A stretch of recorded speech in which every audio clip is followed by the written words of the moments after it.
جناب بزرگ نے انہیں بھی دفنا دیا۔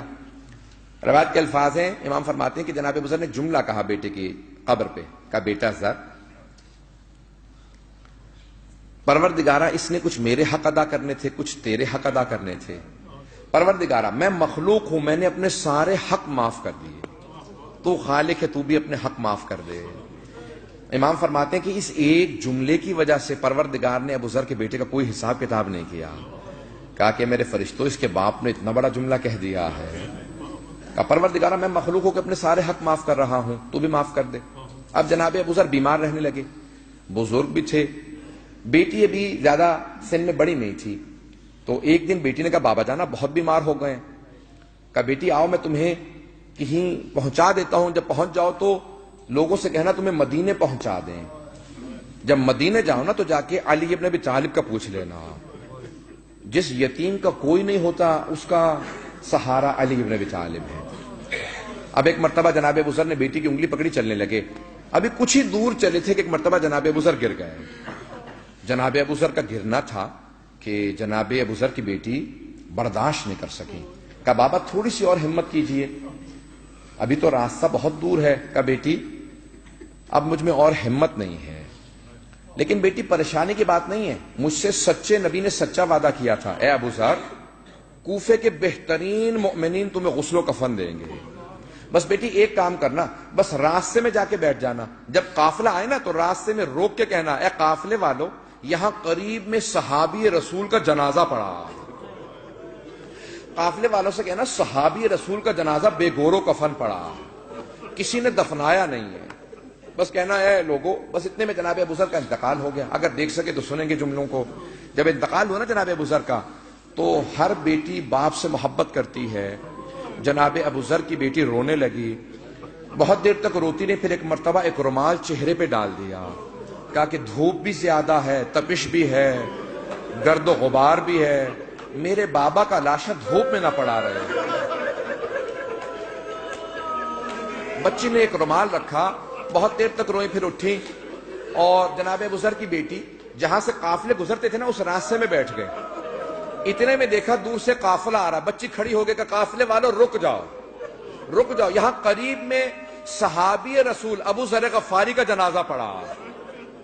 اس قافلے میں کون تھا؟ جناب مالک اشتر تھے، جناب عبداللہ ابن مسعود تھے، بڑے بڑے صحابہ رسول اصحاب امیر المومنین، سب ایک مرتبہ آئے اور رونے لگے، کہا رہے صحابی رسول کا جنازہ پڑا، کوئی دفنانے والا نہیں ہے، کہ ہاں دھوپ میں میرے بابا کا لاشا پڑا، لاشا دھوپ میں پڑا، بے گور و کفن ہے، کسی نے دفنایا نہیں ہے۔ اب سارے رونے لگے، ارے صحابی رسول کا جنازہ پڑا، آئے پہنچے گا کون غسل دے گا؟ کوئی کہنے لگا مجھے غسل دے لینے دو، دوسرے نے کہا نہیں مجھے غسل دینے دو، آپس میں سب بحثنے لگے، کہا کہ ٹھیک ہے سب مل کے غسل دیتے ہیں۔ پھر کہا کفن کون دے گا؟ کہا ہم مالک سے کپڑا کفن کا لے لیتے ہیں، مالک ہم پیسے دیتے ہیں، ہمیں بیچ دو، ہم مل کے کفن دے دیتے ہیں۔ ہر آدمی چاہتا ہے کہ میں غسل دوں، میں کفن دوں۔ بچی دیکھ رہی تھی کہ بابا کتنے خوش قسمت ہو آپ، یہ کتنے متبرک مومنین ہیں، سب آپ کے غسل و کفن میں شریک ہیں۔ اب میں آپ سے درخواست کروں گا اس بچی کو ہٹا دیجئے اور ایک اور 4 برس کی بچی میدان کربلا میں بٹھا دیجئے۔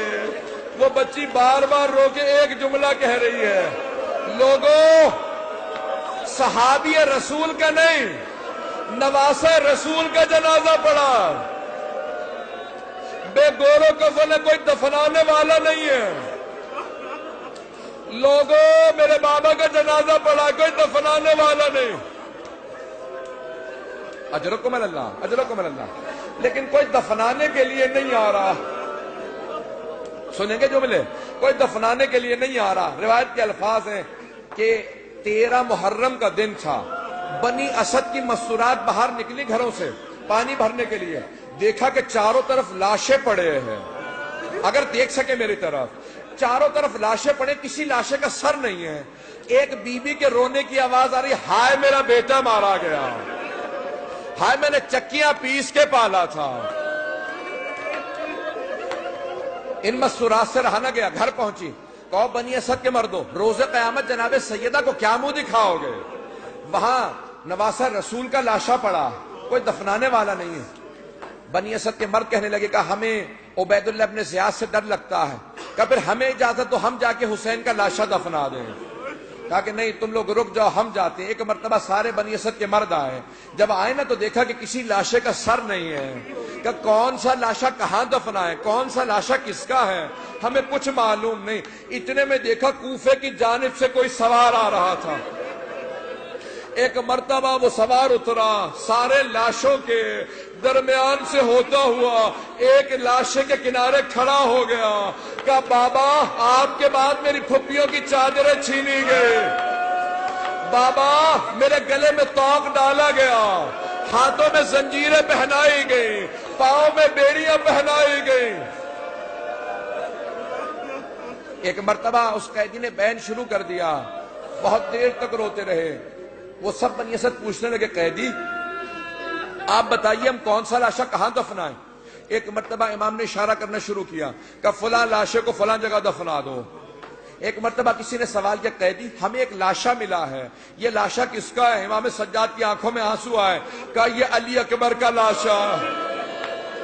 کہا اس لاشے کو کہاں دفنا ہے؟ کہا اس لاشے کو میرے بابا کے ساتھ دفنا دو, میرے بابا کو میرے بھائی سے بڑی محبت تھی, کہ اس لاشے کو میرے بابا کے ساتھ دفنا دو. اتنے میں ایک آدمی آیا, کہ قیدی ایک ننھا سا لاشا ملا, لاشا بڑا چھوٹا سا کسی بچے کا لاشا ہے. کہا یہ علی اصغر کا لاشا ہے, یہ لاشا مجھے دے دو میں اپنے بابا کے سینے پہ رکھوں گا. اتنے میں ایک آدمی آیا, کہ قیدی ایک لاشا فرات کے کنارے پڑا, ہم اس لاشے کے جس عضو کے نیچے ہاتھ رکھتے ہیں وہی عضو ٹوٹ جاتا. اس لاشے پہ اتنے گرز مارے گئے وہ لاشا اٹھایا نہیں جا سکتا.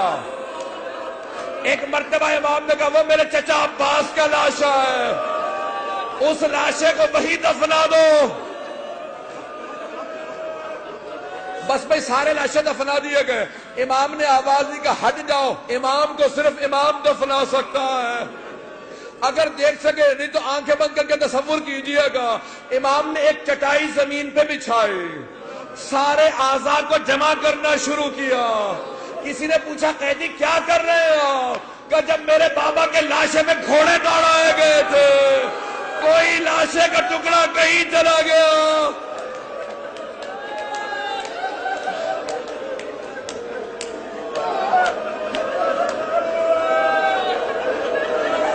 میں نے تمام کر دیا, بس میں نے تمام کر دیا. تھوڑا سا 2 جملوں کی مجھے زحمت, میں 2 جملوں کی زحمت دوں گا. کہ جب لاشے پہ گھوڑے دوڑائے گئے تھے امام نے سارے اعضاء کو جمع کیا, ایک چٹائی پہ رکھا. اگر سن سکے مجھے معاف کیجئے گا, امام نے فوراً مدینے کا رخ کیا, کہ یا جدہ یا رسول اللہ ادرکنی, اے میرے جد رسول خدا میری مدد کیجئے. پھر نجف کا رخ کیا, گیا میرے دادا علی مرتضیٰ میری مدد کیجئے. پھر جنت البقیع کا رخ کیا, اے میرے چچا حسن مجتبیٰ. علماء کہتے ہیں کٹے ہوئے گلے کے نیچے رسول خدا نے ہاتھ رکھے, ٹوٹی ہوئی پسلیوں کے نیچے علی مرتضیٰ نے ہاتھ رکھے, ٹانگوں کے نیچے حسن مجتبیٰ نے ہاتھ رکھے. جب سب نے لاشا اٹھایا امام سجاد قبر میں اترے. ایک مرتبہ کا لاشا پکڑاؤ. جب لاشا لینے لگے کوئی بی بی کنارے کھڑی تھی, کہ سجاد آرام سے لاشا لینا, میرا بیٹا زخموں سے چور چور.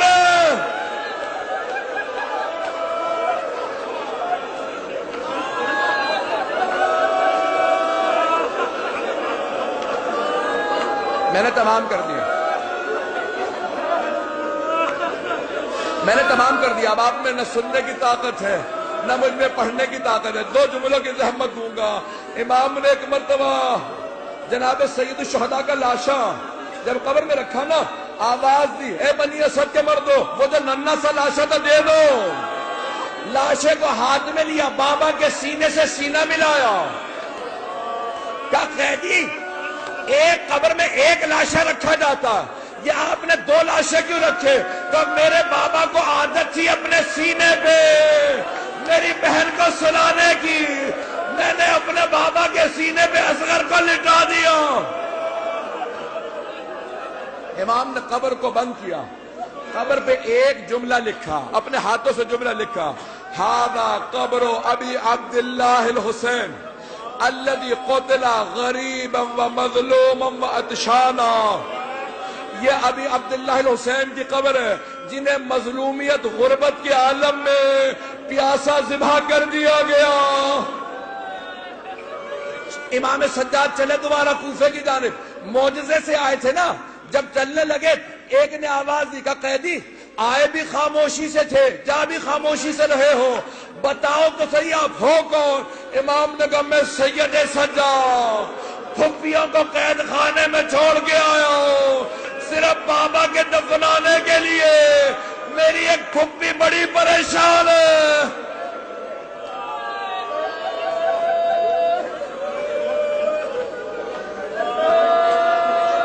الا لعنت اللہ علی القوم الظالمین.